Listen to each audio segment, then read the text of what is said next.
Hey, well, tonight we're angry at the Supreme Court, and we're angry at the Supreme Court because of what they did 3 days ago, or rather, what they didn't do 3 days ago. And what they didn't do was they did not rule on a case of great import to our country.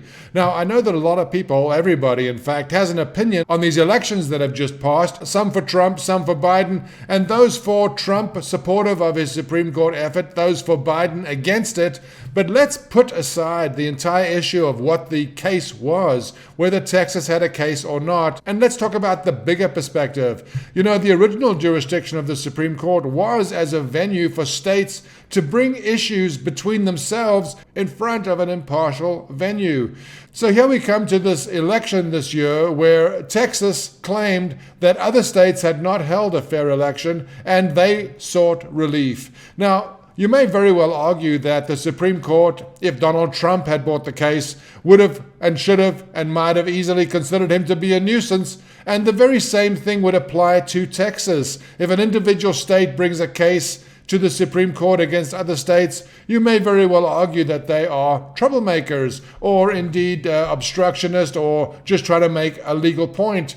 And that did appear to be the case, and a lot of people gave no credence to Texas's Supreme Court case at all. Texas was claiming that other states in the union had not held a fair election and that had disadvantaged Texas, that had damaged Texas.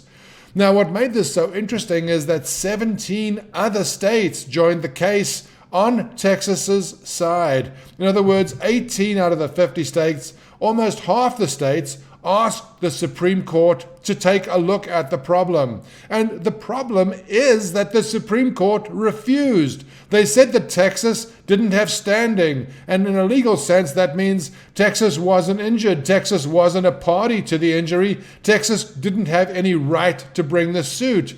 This is outrageous. The Supreme Court is the last and final refuge. And if you are a state and the Supreme Court has turned its back on you, you can imagine the frustration. And now that there's almost half of the states in the U.S. that are dissatisfied, what do the Supreme Court think that they've done? In their effort to smooth over the anger over this disputed election, they have now caused the states themselves to doubt whether they should even be in a union. This may take a while to play out. It may be a lot of noise and fury signifying nothing, but I believe that these states' dissatisfaction is reaching a point that they are seriously considering whether they are actually in a union or not. You know, when you join a group, there are certain expectations, there are certain rules, there are certain mores and ways that the group has that you agree to abide by. And when the states agreed to become a union, they did have an agreement as to how they would elect their joint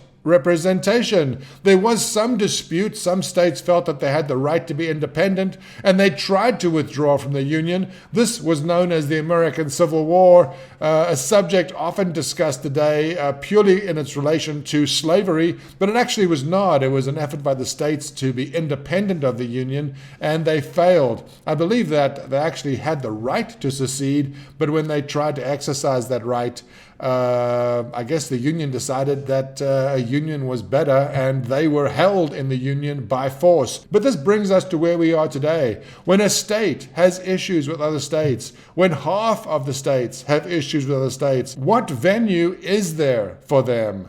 What venue should a state employ to raise disputes with other states? And if there is no venue to resolve disputes between states, what does the Supreme Court think is going to happen? Do they think that the states will just cower quietly and go away? I don't think so. I think that this kind of frustration breeds discontent, and I think that it's only a matter of time before there are serious efforts to actually make the schism in this country an actual physical thing.